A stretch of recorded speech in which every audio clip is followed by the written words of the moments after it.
everyone, and welcome to today's lecture. Today's lecture is the economics revision lecture. I hope that you are all doing well and that you are ready for a little bit of learning in terms of revising a few concepts from economics and prepping for your HSC that is fast approaching. So I guess before we get started, I've just put up a few slides about ATAR Notes, who are providing these lectures. So ATAR Notes essentially provide a range of different high school resources to allow students to achieve success.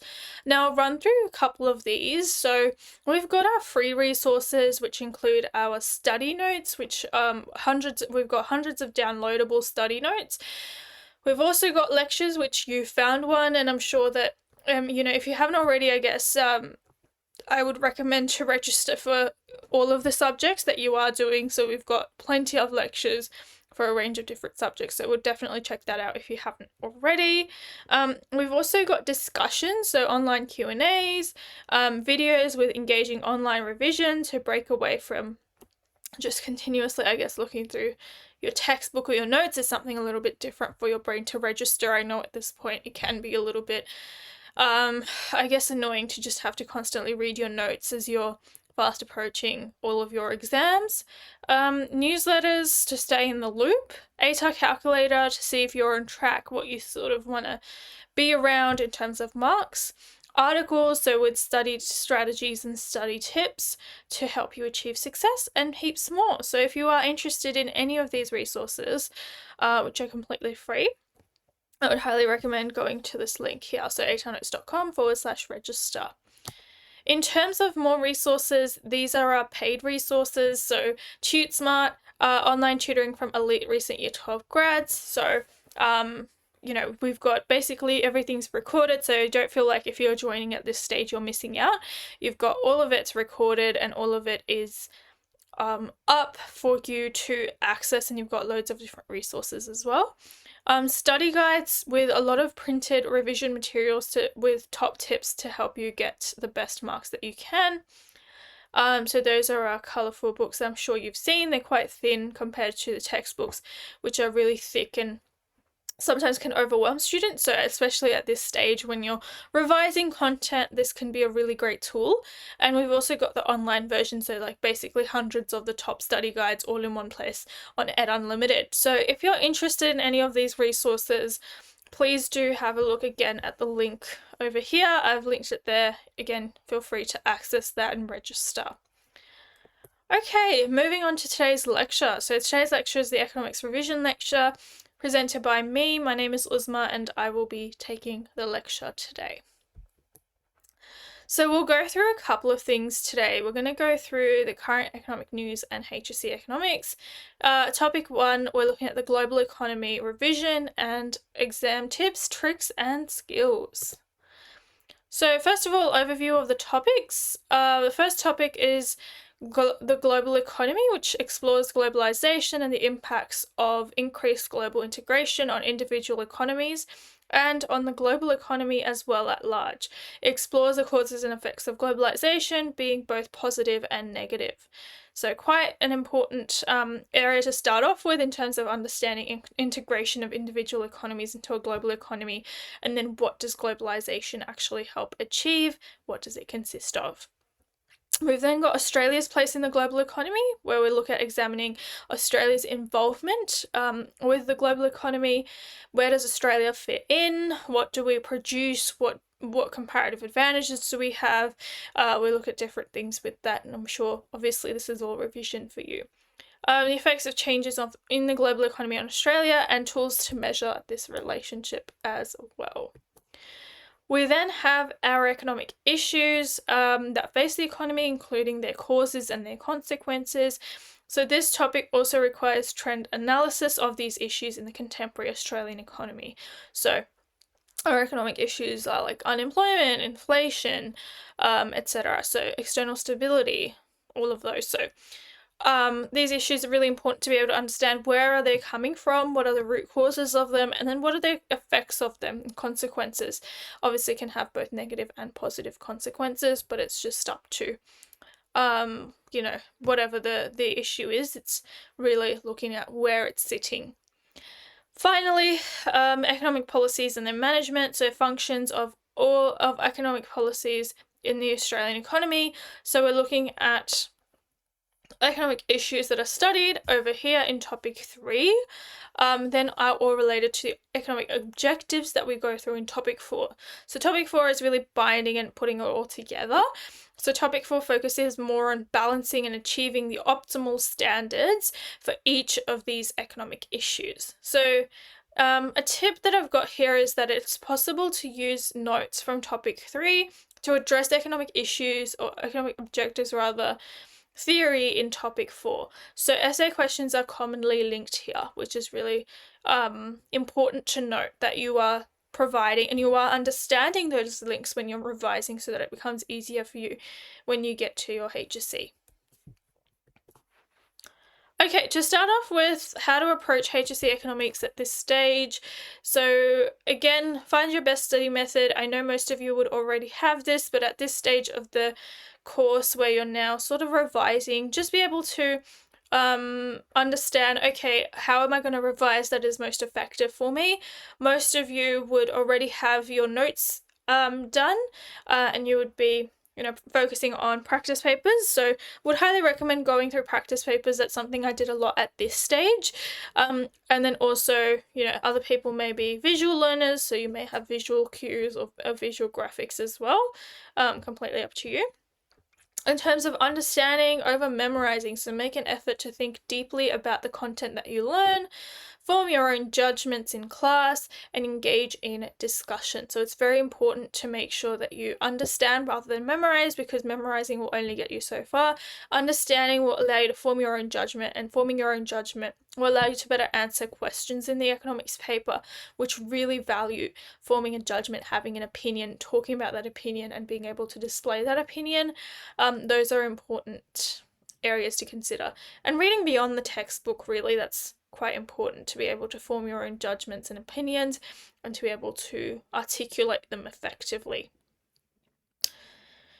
After that, we've got contemporary economic issues. So this includes statistics, case studies, trends, etc.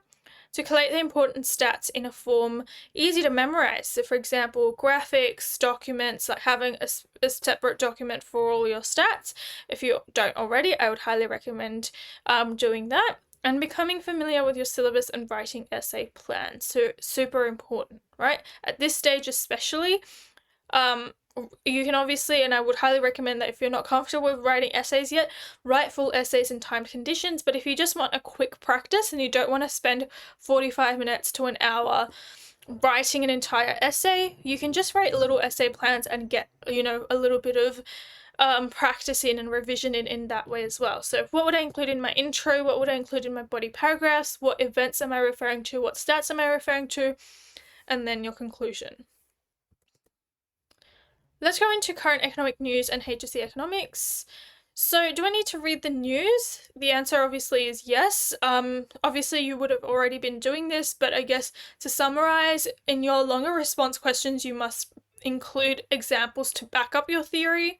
So it's similar to how you would use quotes in English, right? So you want to be able to back it up rather than just simply mention it and then never look at it again. That's not going to get you the marks, right? So if you have examples, you want to back them up and say why they are relevant where you're talking about them. So it's 10 minutes a week.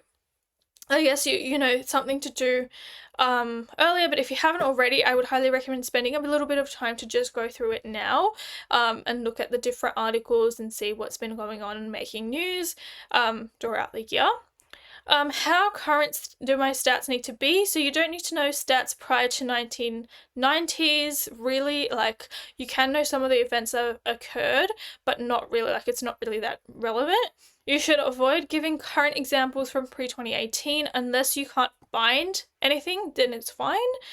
But if you can find something that is more current, like obviously, try your best to find something from 2023, but if you can't, then 2019, 2020, 2021, 22, 23 is fine.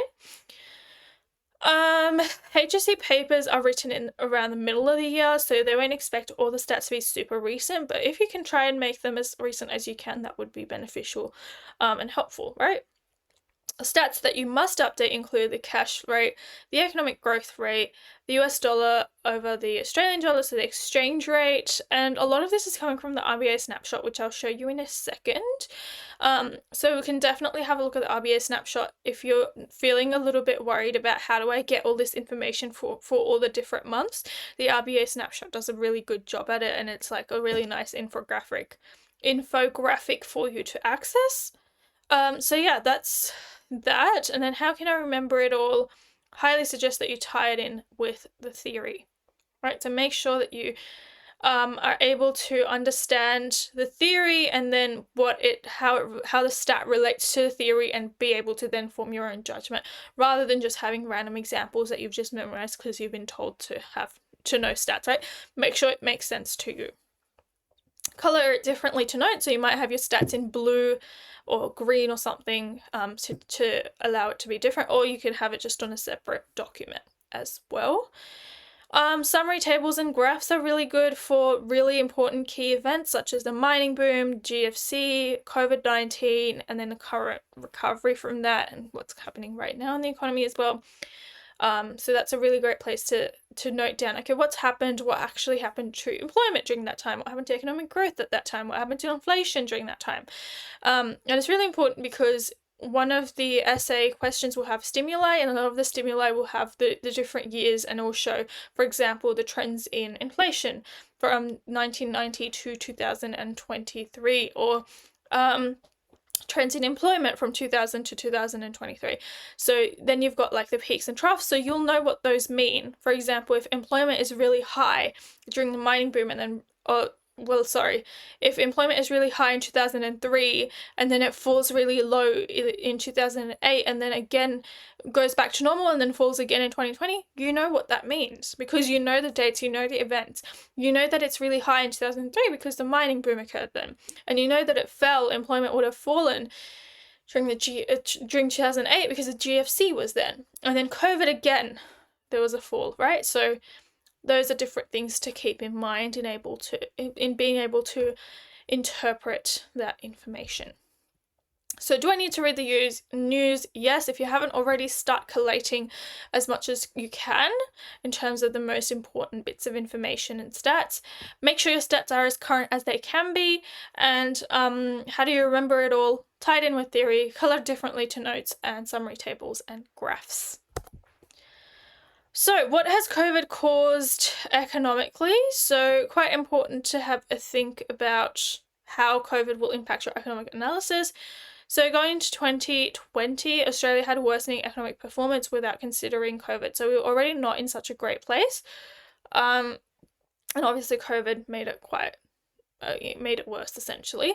So worst performance since the GFC, with very weak spending and investment. Economic growth forecasts were repeatedly cut by the Treasurer. So how did we actually, compact the impact of it? Well, we had a $320 billion lifeline that was thrown by the Morrison government. That was the government in power at the time, and the stimulus actually represented about 16.4% of GDP, which is a significant chunk of GDP. It ended up supporting 6 million workers and around half of the Australian workforce.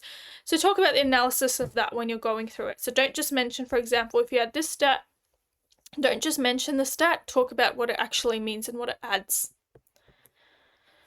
Okay, so then we've got the economy that entered a recession. So Australia entered a recession, contributed largely by the fall in consumer spending, which was 0.6%, and the fall in investment by 0.8%. So which are both very, very important to make sure that we keep high. But obviously we had massive falls in them because there was a loss of confidence overall during that time period. So economist David from Beta Shares essentially stated that the economy was already struggling because of, or before the pandemic, and that was due to housing construction downturns, weak business investment, and tapped out consumer spending.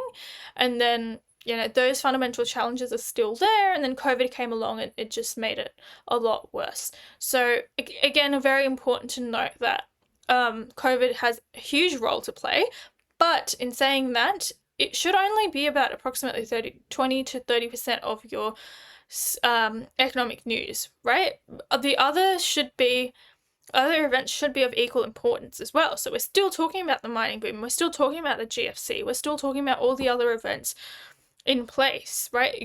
It shouldn't just be, COVID-19 throughout, right? You should have other things in your responses as well, but COVID is quite important, I guess, because it's more recent, so you want to have a bit to say on that as well.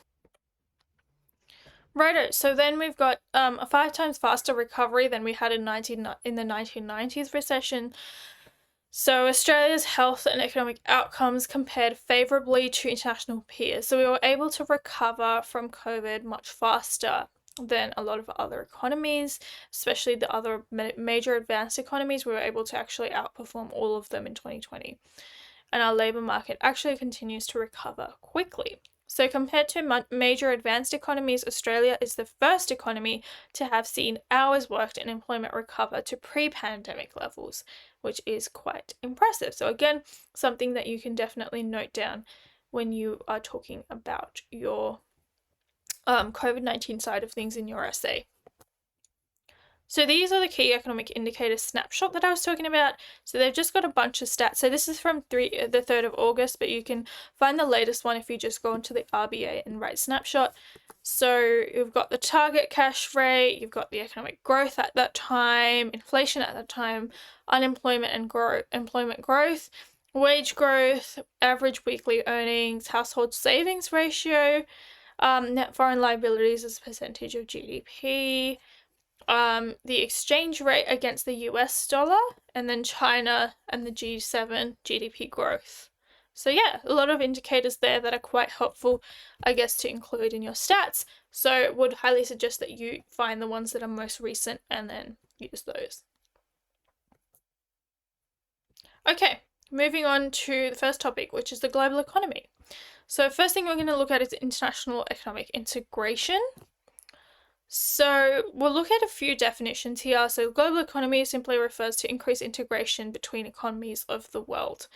So we've got a bunch of different economies and we want to make sure essentially that, they have become increasingly more integrated and connected. Economic integration, what does this refer to? It's a liberalization of trade between two or more countries, which allows for more free trade. Financial contagion, essentially this idea that news of an economic disaster results in financial traders moving their money out of the affected area or nearby areas or economies, for example, in Europe. Essentially what it's trying to say is if they feel like there's an economic disaster coming, they're going to get their money out of there in the case that, that disaster and ends up taking their money or impacting their returns. We have then got gross world product, which refers to the total value of goods and services that are produced worldwide over a period of time. So for example, a year measured in the US dollar for consistency. So quite important to make sure that you understand gross world product, which is something the syllabus talks about as well. And then GDP as at PPP. So total value of gross world product in a given time period adjusted for variations in price and different exchange rates. So I guess, just to note quickly with the PPP, essentially what it's trying to say is they're trying to remove the effects of one-off little fluctuations or volatility because they know that that's not an accurate depiction of the price, so they're taking that out to have a more adjusted and appropriate and accurate GDP. Okay, so advanced economies, they make about 40% of world GDP at PPP. So 14% of the population is coming from advanced economies. We've then got China and India, which are some of the largest emerging economies due to sustained rapid growth. Advanced economies do not have as much rapid growth as emerging economies. Emerging economies are growing the fastest. And then emerging and developing economies, they have a more significant chunk of the GDP, which is 60%, because there is also more countries, I guess, that are involved in that. And you can see that about 86% of the population coming from emerging or developing economies.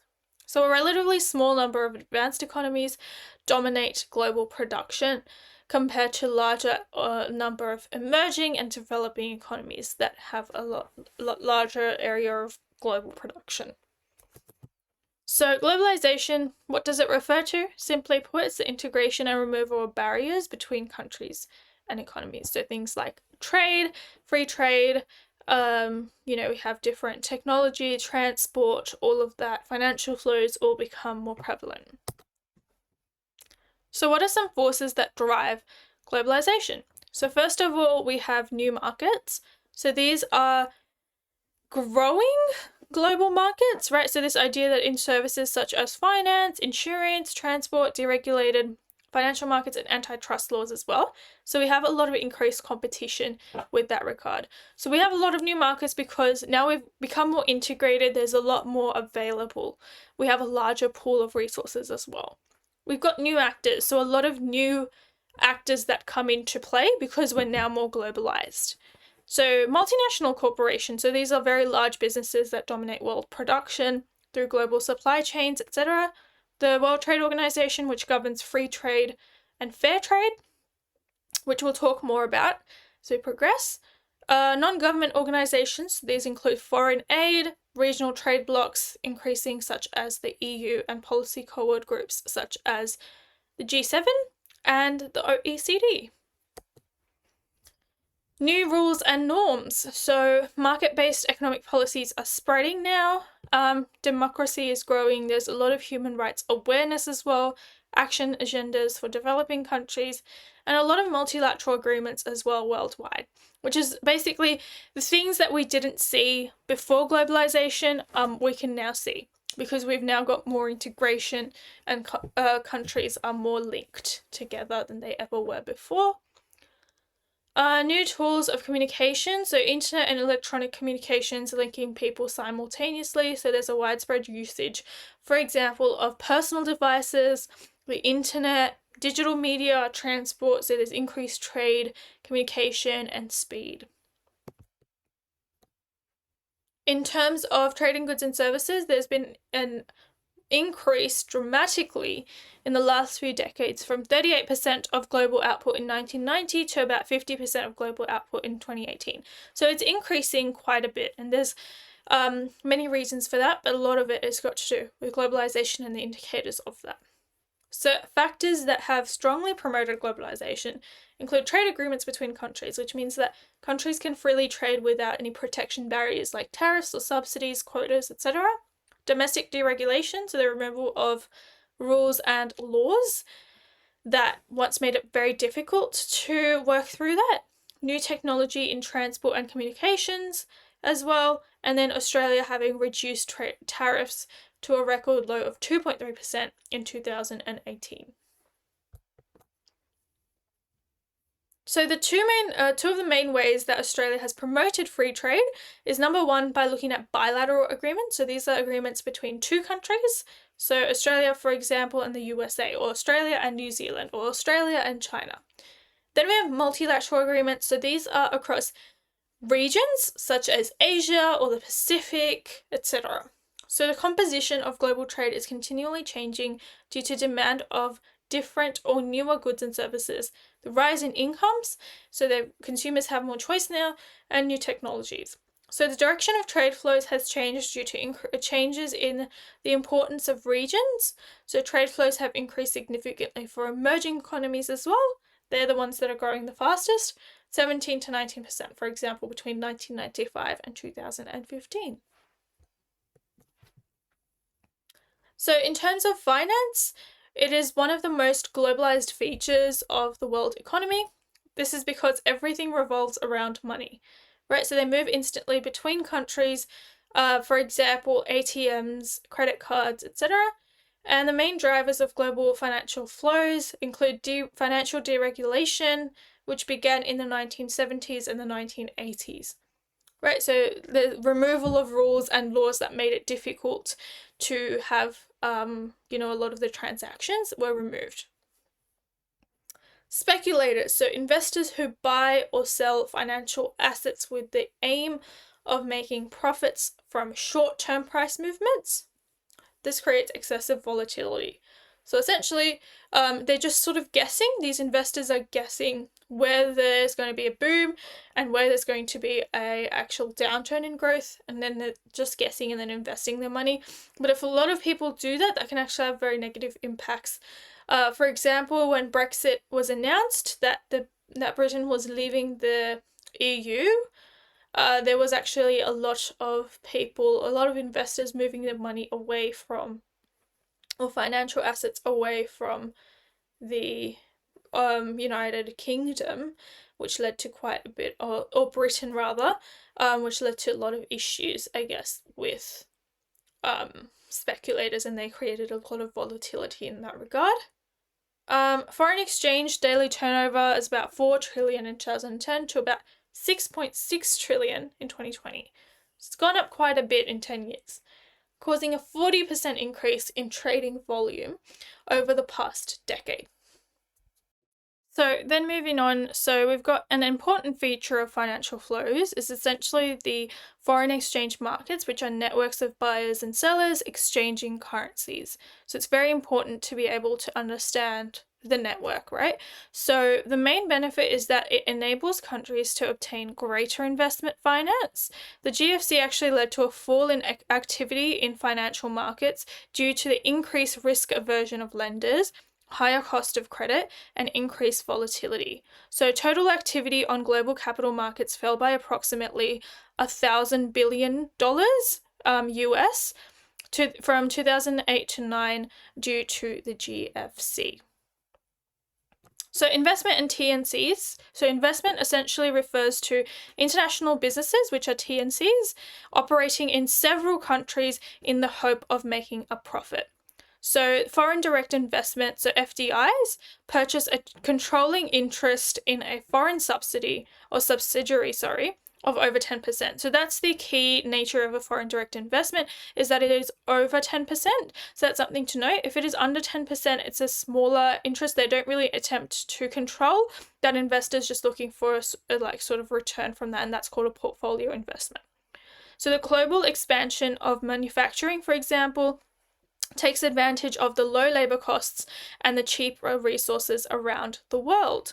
So easing capital controls and financial deregulation has caused FDIs in 2015 to increase to 6 times their level in 1995. So we can see that deregulation has actually allowed FDIs to increase because now there's fewer rules in terms of how money is transacted. So the main drivers of foreign direct investment include government policies that attempt to encourage foreign direct investment and migration laws that encourage international labor mobility as well. So international labor mobility is movement of labor across different countries, and migration laws making that easier. Then we've got technology, transport, and communication. So consumers are global. So e-commerce and travel plus shared tastes and increased choices are very important to consider. So firms are global, right? They are efficient.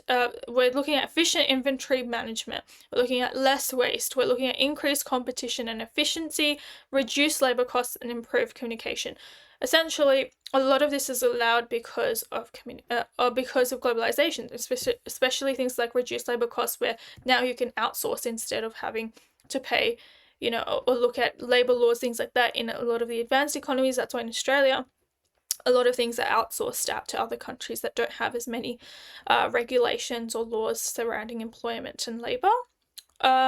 Technology diffusion. So this is a way in which technology spreads from one country to another. So we've definitely seen an increase in that over the past decade. Transport. So transport infrastructure includes roads, railways, airports, and the services that flow from it. So etc. So for example, looking at it's very important for the movement of resources as well. So communications, we're looking at growth in telecommunications has resulted in the rapid spread of information and communications technologies. So they have significantly increased efficiency as well. So really important to look at what role communications has played as well. So we can see that definitely with telecommunications growing significantly, that has a role to play in terms of where we are in globalization as well. So for example, we've got the introduction of 5G networks, which is set to increase global GDP as it facilitates faster mobile connectivity and continues to drive gains in productivity and efficiency. So we can see those different examples of technology and how they play a role as well. So technology, transport, communication are great indicators of globalization. So then we've got the International Division of Labour and Migration. So the International Division of Labour essentially is referring to tasks that are allocated to different people in different countries. So it includes multinational corporations. So this includes establishing manufacturing plants, how they've been able to outsource in emerging economies to utilize cheap unskilled labor as well, like we talked about earlier. And then geographical mobility, so the ability to move to different countries, things like that, and migration of all workers to developed economies. So in terms of immigration laws around the world, generally they restrict lower skilled workers from moving to other countries. So that's something to note down there, is that that can be a potential deterrent of achieving, I guess, maximum globalization. Australia's major intake of migration is in the category of skilled migration. So 3% of the world's population have migrated to work in different countries, according to the World Bank. So definitely something to note there as a statistic that you can talk about in terms of the International Division of Labour. So human capital flows towards advanced economies due to their increased opportunity. So, people are likely to move towards advanced economies because they have a lot more opportunity, they have a lot more employment opportunities, things like that, and allowing of success in terms of the skilled nature of things. Increased technological gap between developed and developing as well. Then we've got the international and regional business cycle. So this refers to changes in world output and economic activity as well. So these are changes in the international business cycle that have varying effects on domestic business cycles. So depending on the level of a country's internationalization and integration as well, that is something important to have a look at. So it's very important to look at how the international business cycle is changing, because now we're more integrated than we ever were before. So it's almost like a domino effect. If one domino falls, the rest of them will also fall, and that can cause quite a few issues. So in terms of the regional business cycle, it refers to the fluctuations in the level of economic activity in a geographical region of the global economy over time. So we're looking at, for example, the EU. So this is a little bit different from international. This is just looking at one specific region. So for example, Europe, or just Australia, or just the Asia Pacific, whatever it is, rather than the entire economy as a global economy. Regional business cycles can be different to international business cycles because different things are going on in different countries.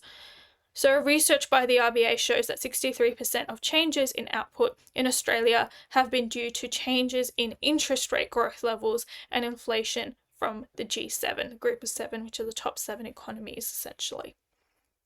So you can see the significance of the role that the G7 plays as well. But again, overall, these are some things to note down that are quite important in terms of understanding what the international business cycle is, what the regional business cycle is, and then be able to talk about changes in output, things like that, in terms of the G7, the role that they play as well. So what are some factors that strengthen the international business cycle? We've got trade flows, which reduce trade barriers. We've got financial flows, which essentially allow for deregulation. And we've got Forex as well, the foreign exchange market. And then we've got investment flows, so increased TNCs and foreign direct investments as well. Technology, so we've got, as we talked about, improvement in technology. We've got improvement in transport and communications than what we were in the past due to increased globalization, and global interest rates. So contagion has taken place in terms of that. with factors that weaken the international business cycle, we can definitely have a look at the domestic interest rates. Again, contagion is a result of that. Government fiscal policies, so taxes decrease spending. Exchange rates, so fluctuations can be unfavorable. And structural factors, so influence competitiveness of the economy. So definitely something to have a look at in terms of factors that strengthen versus factors that weaken. So factors that strengthen, again, trade flows, financial flows, investment flows, technology, global rates, interest rates, which we've talked about. And then factors that weaken, domestic interest rates, government fiscal policies, exchange rates, and structural factors. So here's a practice question. Which of the following is most likely to be of benefit to a T&C?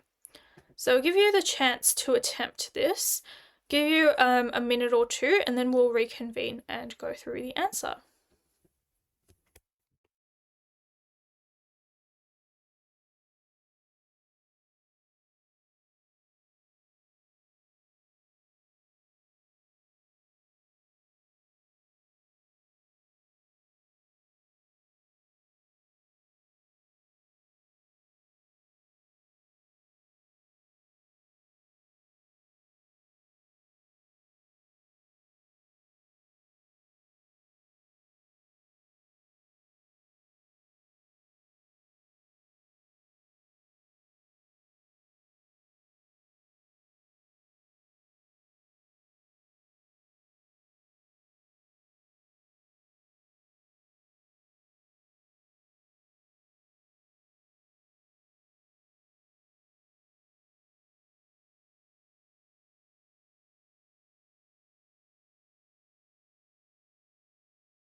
Okay, let's go through the answer now. So the answer for this one is D. So migration laws that encourage international labour mobility. So this is going to be of benefit to transnational corporations, because transnational corporations will find that when there is more labour mobility, they have more of an ability to employ labour that is skilled, or labour that they essentially need.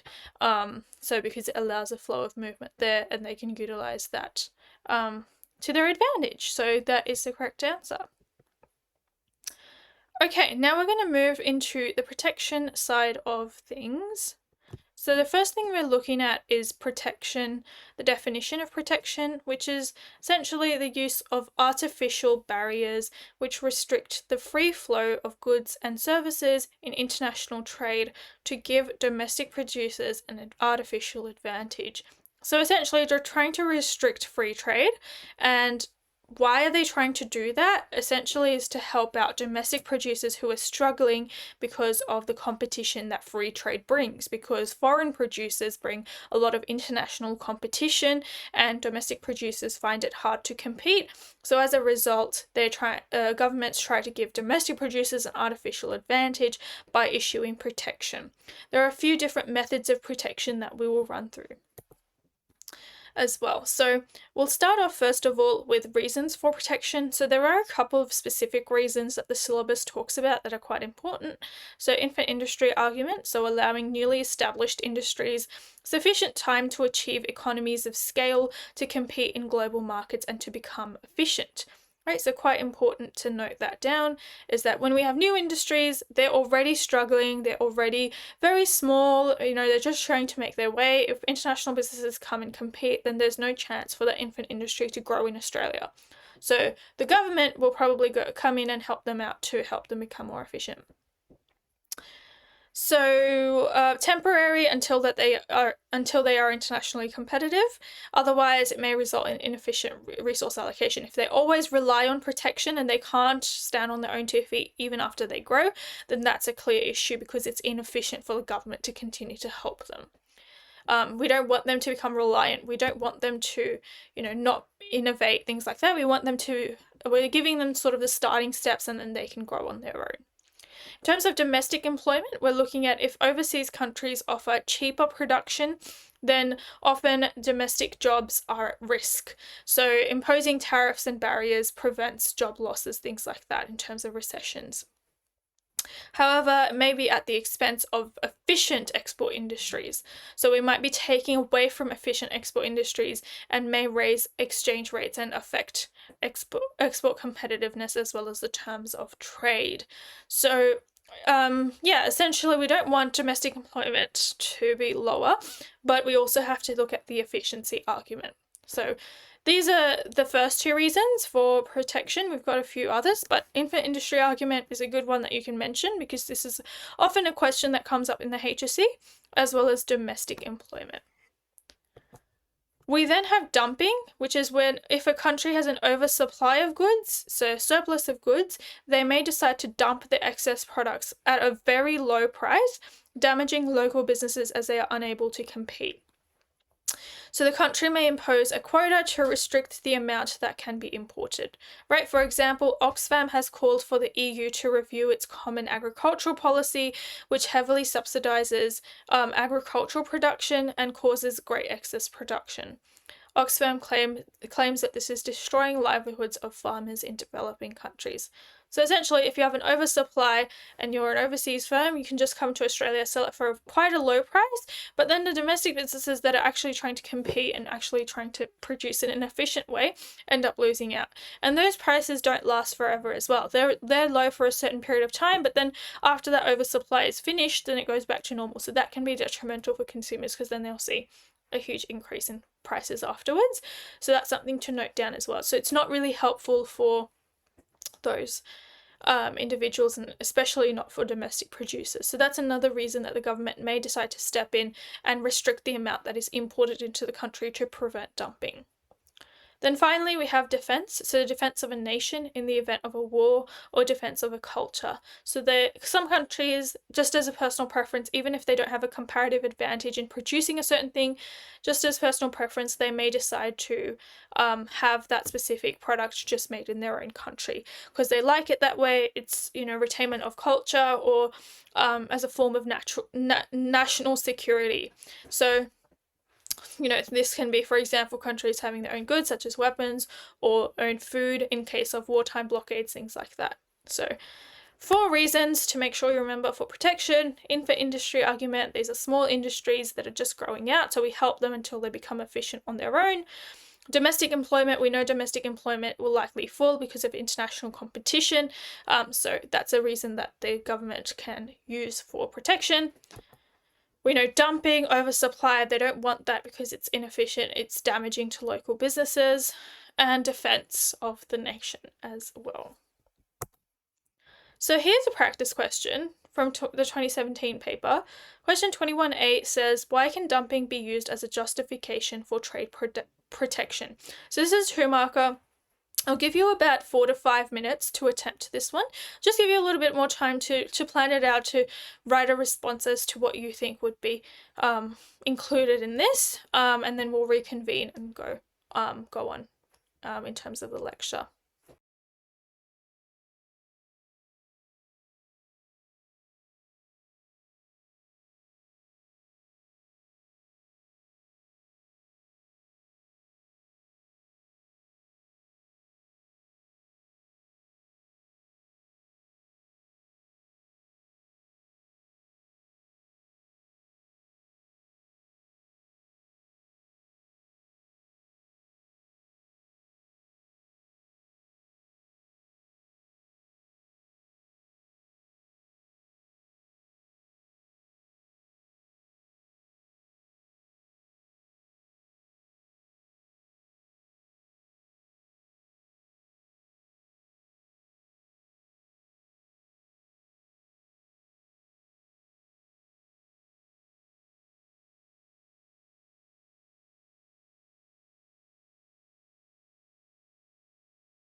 Okay, now let's go through the answer for this one.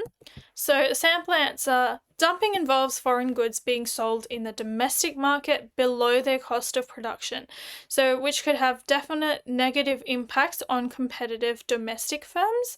So, answers could include anything like potential higher prices as well in the future for consumers. Dumping might drive out efficient local producers, and then potential for increased domestic unemployment as well. So, foreign governments as well subsidizing producers. So, they're all answers that you could have included, but essentially just understanding that what dumping is, defining it, and then the effect of it, which is what the question is asking you to do. So, why can dumping be used as a justification for trade protection? Then we'll move on to the methods of protection, the first one being tariffs. Tariffs are simply put taxes on imported goods imposed for the purpose of protection. So there are many advantages and disadvantages of tariffs, but essentially if a foreign producer comes into Australia and they want to sell goods, the government may say as a form of protection for domestic producers, they may say, you need to pay a tax on these goods that you are selling in Australia. So advantages include the redistribution effect. So essentially this idea that it stimulates domestic production and employment, and it may increase wealth as well. The revenue effect, that government gains revenue, and consumption and protection effect. So this idea that imports may decrease and it will increase or improve the terms of trade, the balance of payments, and lower the current account deficit. Okay, we then have disadvantages that include the price effect, so may lead to imported inflation, so loss in consumers' real income due to higher prices. So definitely can lead to issues with regards to like the price effect, because they can just pass it on to consumers. So if a foreign producer were to come into Australia to sell a particular good, they may just, and they get taxed, they'll just pass on that tax. Like, let's say they're selling it for $15 and then there's a $2, they're normally selling the goods for $15, the government imposes a $2 tariff, then they will just sell the goods for $17 instead. And so that pass is on to the consumer. So the consumer ends up paying the higher price. In terms of the retaliation effect, this idea that it will nullify protection, because if now the domestic producers go to sell overseas, in effect they become the foreign producer, right? Because they're now selling overseas, then the overseas countries may say, because you implemented tariffs, we're going to do the same thing. So that can be a major disadvantage. So there are many advantages as well as disadvantages for tariffs. Advantages include the redistribution effect, revenue effect, consumption and protection effect. Disadvantages include price effect, and then the retaliation argument as well, that they may decide to retaliate, which can cause a few issues there. We've then got quotas. So quotas are a quantitative restriction on certain categories of imported goods. So they're essentially trying to limit the amount of goods that can be brought into the country. So government saying, no, you can't come in and sell as much as you want. You can only sell 50,000 of this good. So effects of quotas are like tariffs, so except that there is no government revenue that is generated. So with this, government revenue is generated because it's a tax. They're getting paid. With this one, they're not getting paid. It's just a simple change in the quantity.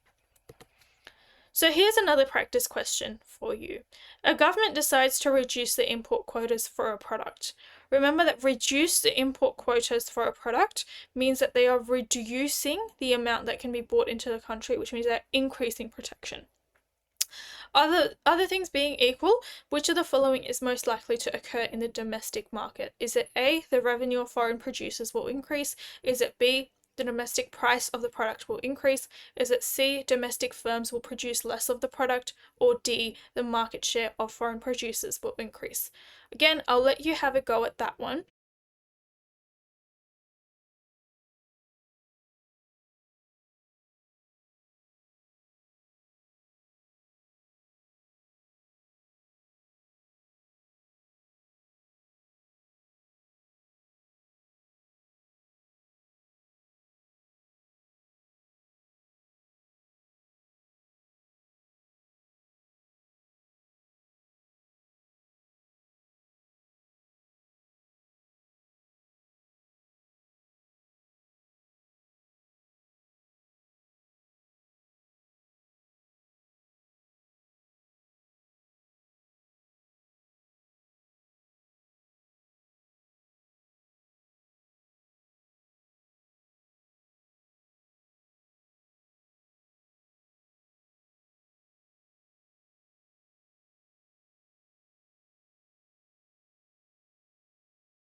Okay, let's go through the answer for this one. So a government decides to reduce the input quotas for a product, other things being equal, which of the following is most likely to occur in the domestic market? So the answer is actually going to be B. The domestic price of the product will increase because now that there is increased protection, domestic producers get the favorable outcome compared to foreign producers, right? Foreign producers are now bringing in less of the good, so domestic businesses get the upper hand in terms of how they would like to price their products. Now moving on to subsidies. So subsidies are another method of protection. Subsidies look at providing financial assistance paid to domestic producers such as farmers to allow them to increase their supply and to compete internationally as well. So they essentially do a whole lot of they essentially provide a whole lot of support to domestic businesses rather than targeting foreign producers directly. They're just now sort of more providing assistance to the domestic businesses directly. So there are many advantages and disadvantages to this, and we can see the subsidy diagram here of the effect of a subsidy in terms of what happens to quantity and what happens to price as well. So in terms of advantages, we've got the advantages of a subsidy over a tariff include encouraging domestic production, employment, and exports. So, of course, this is going to help domestic businesses. They're going to be able to afford more things because now they're getting assistance. And so they're going to have a spike in employment, they're going to need more people to work for them, etc. And they're going to be able to sell more overseas as well. So that will end up improving our terms of trade. Price advantage as well for local consumers because there's less inflationary pressure put upon consumers. And then it's also easier to remove than a tariff, which can be quite difficult to do. And another advantage, where, you know, I guess first of all, it's easier to remove than a tariff because the idea is that it's subject to regular reviews. And then with tariffs, we know that we've got that retaliation effect that we talked about, that, you know, countries can decide to do the same thing to us. So with subsidies, it's less likely that you'll have that retaliation effect. So there's less political costs associated with it as well. Then we have disadvantages. So this essentially includes this distortion of resource allocation and the redistribution of income from taxpayers. So the taxpayers pay and then the government has a budget because that tax forms a part of their revenue, and it may increase the tax burden and be inefficient as well. So in terms of direct costs on government budgets instead of income, that is something that's also considered as well. So when they implement a tariff, they actually get money because they get the revenue off the tariff because it's a tax. Whereas now it's a direct cost on the government. The government's actually taking money out of their pockets and giving it to the domestic producers. So that's something of a disadvantage because now money is being spent there, and we know that it might not always be efficient that they're spending on these domestic industries because they may become reliant on these subsidies and then not be able to stand on their own feet. So advantages, again, encouraging domestic production, employment, and exports. Their price, the price advantage for local consumers, and the easier removal of a tariff than a tariff compared to a tariff. And then disadvantages include the distortion of resource allocation, and the direct costs of government budgets. We've then got local content rules and export incentives as our other two methods of production that is implemented by the government. Local content rules look at the idea of specifying a certain number of goods or a minimum percentage of locally produced parts in a product that you are selling, or a proportion of goods in the market that must be locally produced. So sometimes you'll see like a little sticker which says that 80% of the goods or 80% of Australian ingredients used or something, normally on food. So that's an example, right? So local content rules, they still want to encourage I guess commerce in Australia. They still want to encourage or support domestic businesses, and that's a way to do that, to actually purchase a certain amount of goods from Australia. So another example is the one that I've got listed there. An example of an Australian local content rule is that all is that all commercial free-to-air television licenses, licensees, broadcast an annual minimum transmission quota of 55% approximately Australia programming between 6 a.m. and midnight. So this protects Australia's dramatic and informative entertainment and culture. So essentially still trying to encourage Australian businesses. Right, so that's again local content rules, minimum percentage of locally produced parts or a proportion of goods in the market that must be locally made to help support those domestic businesses. Then we have export incentives. These look at giving domestic producers assistance, whether that be via a grant or a loan or advice, to encourage businesses to penetrate global markets and expand their market share.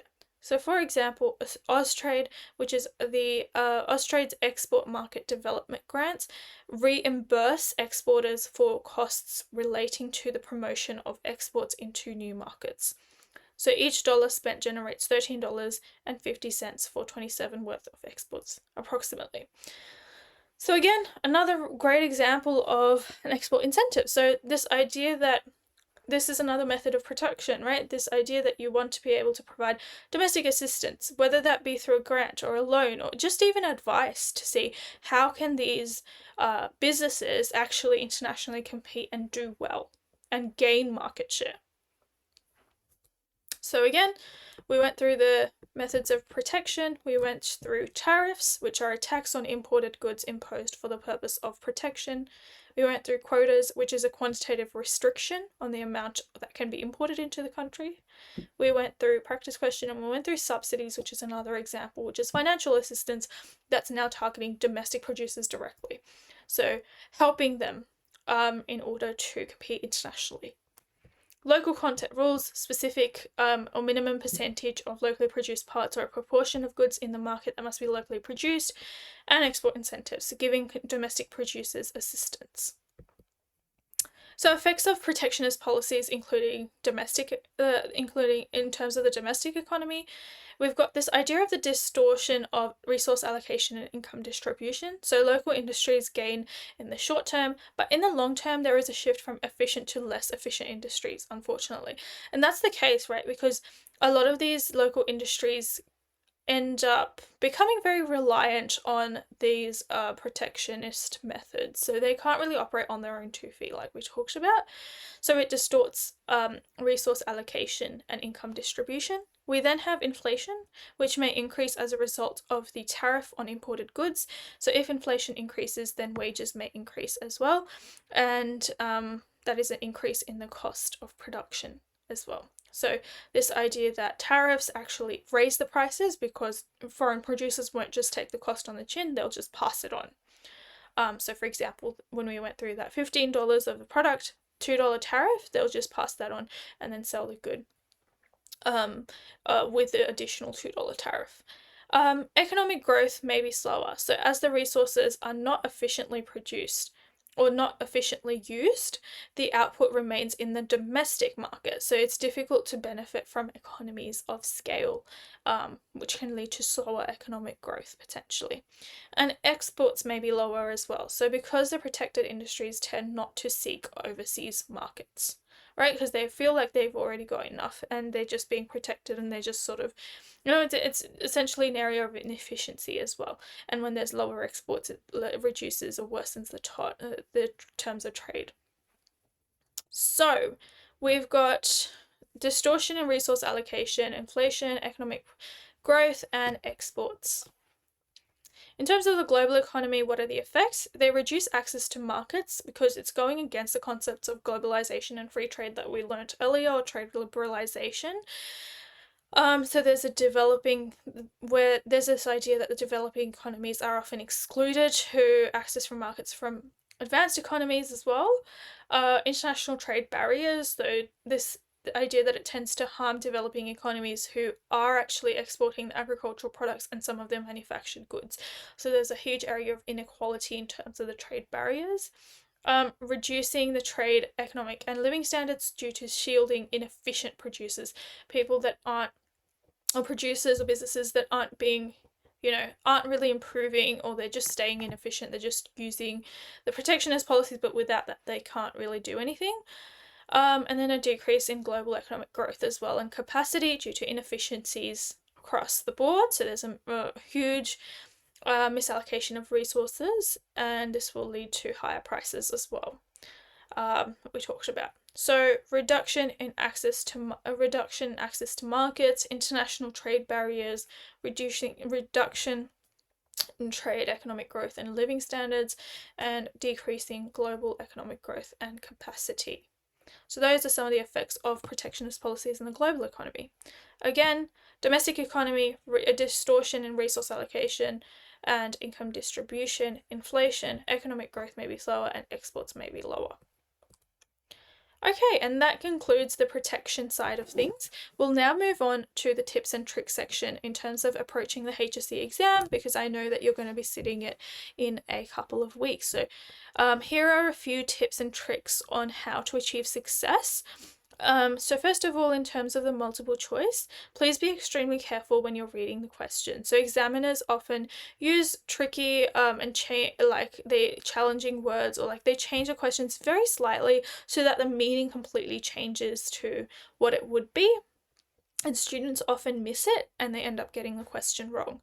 So this is especially important because economics is one of those subjects where the multiple choice is quite difficult compared to the other HSI Year subjects, so it's something to note down there, that they do try to make it difficult. They do try to trick students a lot with the wording.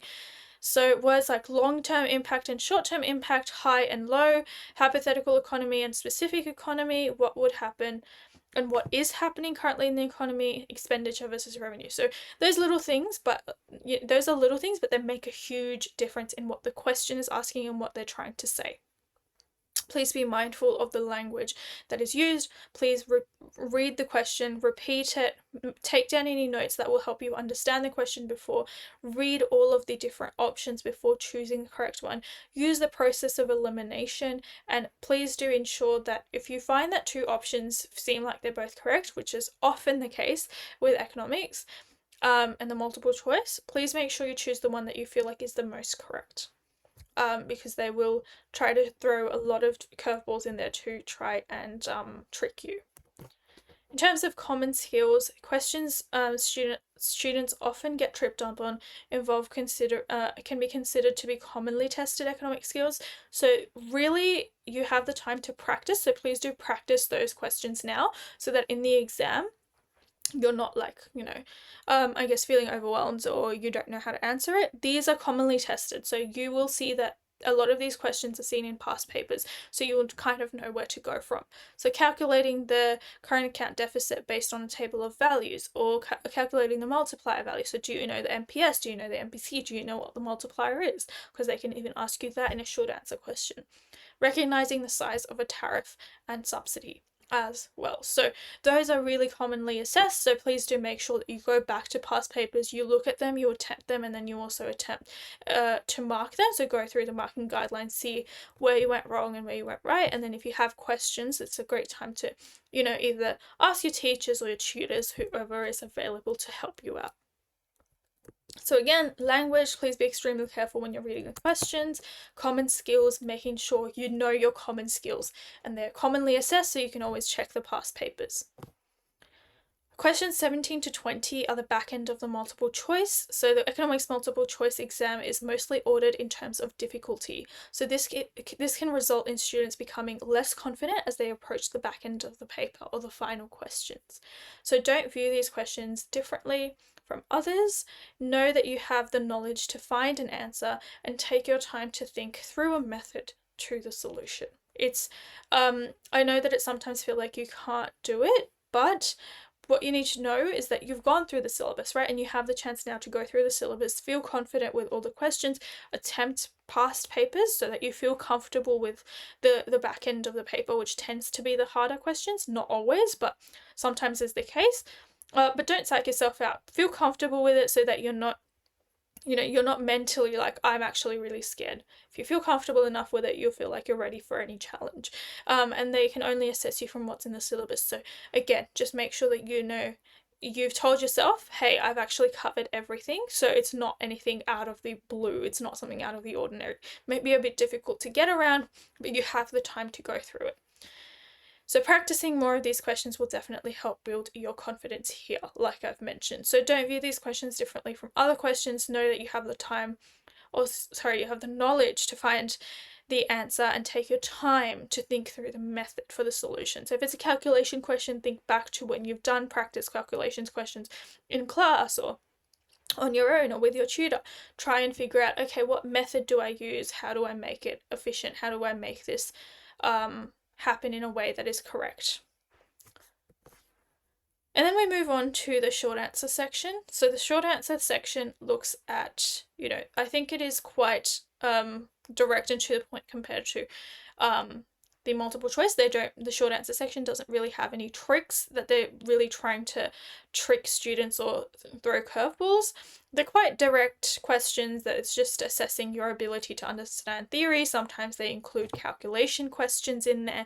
So just be prepared, and the best way to be prepared is to go through those past papers, is to go through, for example, your trial exam and see which questions you didn't really understand or you went wrong with, and attempt those again. Ask questions with past papers, attempt them, but then also mark them. If you're not marking your past papers, you're really wasting time, because you're doing them, but then you're not gaining anything, because you don't know if you got them right or wrong, or where you went wrong or where you went right, what you should do more of, what you should do less of. Also, marking them will help you get into the mind of the marker. Right, and when you're in the mind of the marker, you're able to, know exactly what the marker wants, so you know what to write. So that's, again, a key skill to practice now as you're approaching your final exams or your HSC exams. So a general tip is at least 1 to 2 sentences per mark, but obviously don't count your sentences, that's just silly. But it also depends on the necessary verb that's used. A really great way to know how much you should be writing is to look at the amount of lines you've been given. There are a direct guideline as to how much you should be writing. So if it's a 2 marker, again, don't write 15 lines, and if it's a 6 marker, don't write 3 lines. Obviously you have common sense, but also those guidelines are there to help you out in terms of how much you should be writing. A general layout that you could remember for higher order short answer questions, perhaps those asking you to, for example, analyze, discuss, which is for and against, or even just explain, which is cause and effect, is to first define the key economic term in the question. So what is the term asking me to do? So if it's an explain question, what does explain mean? It means to outlet or talk about the cause and the effect of a certain factor. Then take a moment to draw connections in your mind of what you know about that topic, and then formulate an argument that will directly help you answer the question. Always highlight the key terms and then go from there. Then you want to consider the impacts on individuals and on businesses and the government, which are the 3 main stakeholders that are talked about in economics. So please do make sure that you understand that element and you include that, especially for the higher marked responses and where they're asking for that. It doesn't have to be for every question, but it's just something to note on the side. And include diagrams and graphs in short answer responses to assist your explanations. This is not always the case, but this is often a question that students ask. I would suggest you don't always need to include it, especially for the lower mark questions, but if it's like a 6-7 marker, what you can do is just have a graph if you feel like it's adding value. If it's not adding value and you feel like you're wasting your time, obviously you don't have to. Not every question will require a graph, and some topics don't even have graphs, so that's fine. But in the case that you feel like you do want to include a graph, you're more than welcome to, if you feel like it will help aid your answer and add value to it. So again, in terms of the short answer, look at the guideline of how much you should be writing, look at the amount of marks, look at the guideline of the lines that you've been given, have a general layout for the questions, consider the impacts on individuals, businesses, and government, and then if you feel like it's helping or adding value, you can include diagrams and graphs in your short answer responses. In terms of essay tips, a couple of tips that I would always suggest is to plan out your response. What am I including in my intro? What am I including in my body paragraphs? What are the stats? Just quickly note them down on the side after you've started your writing time. Complex sentences are not always rewarded. You don't all have to be very fancy. You can just be simple in terms of your explanation, but, be succinct, but, for example, don't have slang in your writing. That's obviously not going to help. In terms of, making sure that you use clarity as well, and that you use syllabus terminology to show the marker your extensive knowledge in economics, right? You want to be able to use economic terminology and economic concepts that you've learned throughout the year. Graphs. Again, with essays, graphs are a great thing to include if they are adding value to your writing, and make sure that you refer to the graphs. Don't just draw the graph and then never refer to it. That's something that will throw the marker off, or will make the marker go, well, they just drew the graph for the sake of it. They didn't really, have anything to add with the graph. Refer to the graph, you can even label it figure 1, just like your textbook does, and then talk about it like that. Succinct but no slang. It is still an essay format, so try to be, not too informal to the point where there's slang. Theory versus fact. So something in economics that we like to, I guess, remind you is that, the theory aspect is sometimes very different from what happens in real life. So theoretically, this could happen. Mentioning that, for example, can help, but also don't write that for everything. Don't write may or might, because sometimes it can come off as not confident. So find that balance, strike that balance of could theoretically, that the difference between, or you're trying to show the marker that the difference between what's theory and what's going to happen in real life can sometimes be very different, but whilst also depicting that you are very confident in what you're saying. Counter arguments. So this can be really beneficial for where you have to form judgments, and you can have, for example, 70% argue for, 30% argue against, where you have a however statement to show the other side, especially with for example, talking about policies. You have limitations and benefits of policies, so you can split that. Make sure you know your Nessa verb definitions. If you don't know them, they can be accessed via the Nessa website. So if you just write Nessa verb glossary, all of the verbs should come up, and that should be really helpful in terms of understanding, because each verb has a very different connotation to it in terms of how you should be writing and the structure in which you write in. So just make sure that you know what verb it is and how to attempt that. So I would start practicing using different verbs and seeing how you go, and then seeking feedback either from your teachers or your tutors. And then you've got stats. So you must not just state the stats, because that's not adding any value. Again, that's simply just at that point you're just again doing it for the sake of it. You're not adding any value if you're just saying the GFC reduced employment by X% due to lower consumer spending. Okay, but why? What happened? Give us an explanation as to what's happening. Treat it like a quote in English where you follow a Peel method. You're actually explaining the evidence. Same concept applies with stats in economics. And then wide reading quotes you can include as well. So again, a quick rundown of the essay tips that I've got. Plan. Make sure that you understand that you don't have to be overly fancy or complex. Clarity and use syllabus terminology. Make sure you've got graphs in your writing.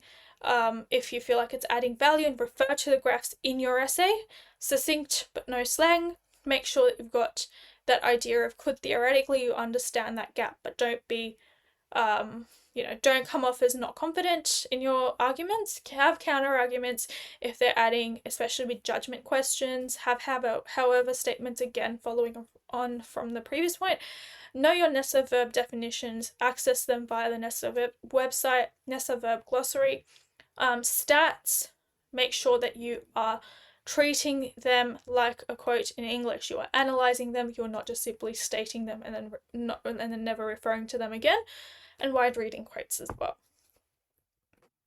How to pick the right essay question. So read the essays first in your reading time, and then read the rest of the paper.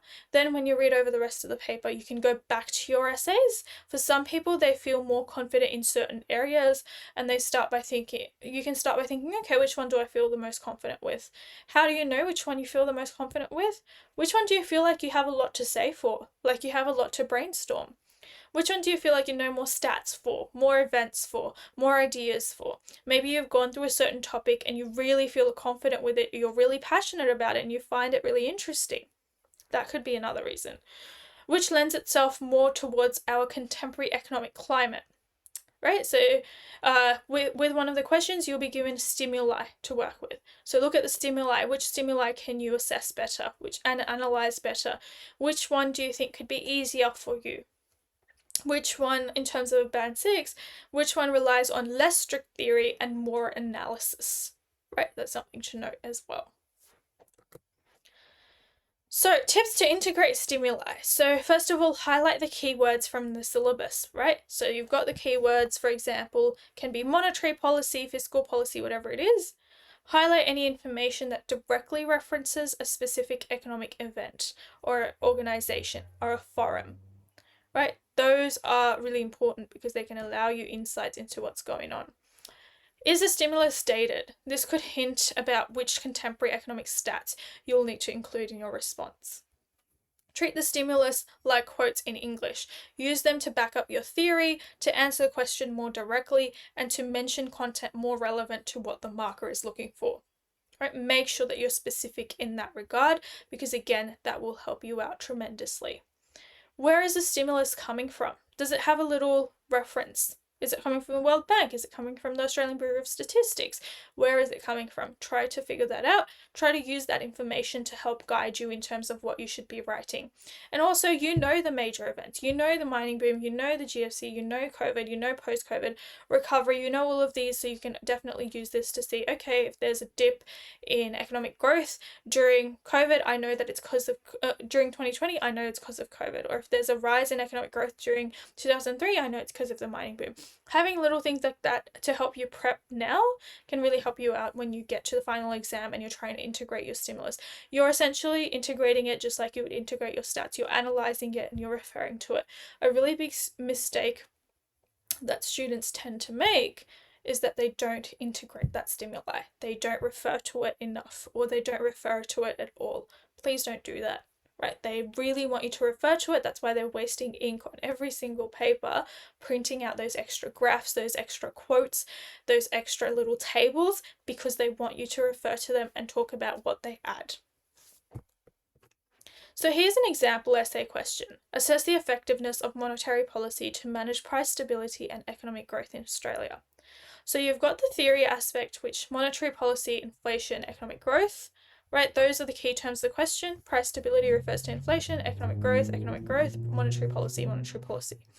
Now it's saying the directive is assess the effectiveness of. So what is assess the effectiveness? You need to order your paragraphs and theory according to importance.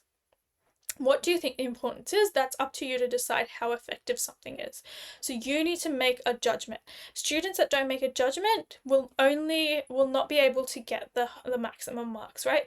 You need to be able to make a judgment on the limitations and the benefits of monetary policy use. Alright, so give reasons why and examples from Australian economic events. So that's where your stats come in. Right. Once you've ordered your paragraphs, you've made a judgment, make sure you also draw out the relationships between monetary policy and theory, whilst including real life examples. So that is one example question. I'm now going to hand over to you and ask you to have a go at this one in sort of creating a similar plan for how you would approach this essay question. So this one says, analyze the success of fiscal policy and recent Australian budget in managing full employment and the distribution of income in the Australian economy. So I'll give you a few minutes to just come up with some sort of a plan for this one, and then we'll go from there.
Alrighty, let's go through a plan or overview of how you do this one.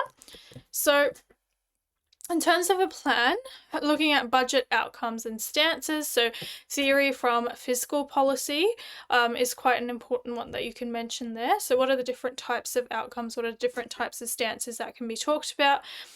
You can then also have a look at the budget overview from the different years. So the most recent budget overview would be good to include in this as well as employment and income trends to allow you to answer to the full employment area. And then income trends as well, like in terms of answering to the distribution of income area. Trends are really important and they are really good to include because it will show the marker your extensive knowledge and understanding of the different economic theories, but also that how do we apply that to real life? What have we seen occur? In terms of unemployment, we can look at the underutilization of labour as well and budget specifics, so that will allow you to answer more towards the managing of full employment. And then in relation to distribution of income, we're looking more at the budgetary effects and the Lorenz curve, etc. So you can even draw out the Lorenz curve. And then with unemployment, you can even draw out the Phillips curve a little bit if you feel like you can link it as well. And then you have an overall analysis of the success of the budget as well. So, yeah, essentially that's a little bit of a plan of what you can talk about in terms of assessing the success. Again, assess the success. You do want to have a similar concept of the directive that we've talked about here. So hopefully you've got that down. In terms of quotes, you can use various different media articles, media websites as wide reading. So for example, you can sort of list them, and then once you've mentioned them, you can tick them off as you go in terms of the essay so you don't forget any. So that's why I would suggest that when writing time starts, you quickly jot down a few things for each essay question, because at the start of the exam, you arguably have a lot more information that's retained, and as the exam progresses, you're focusing on other things, you get distracted, you may forget certain things that you remembered at the start when you first read the essay question.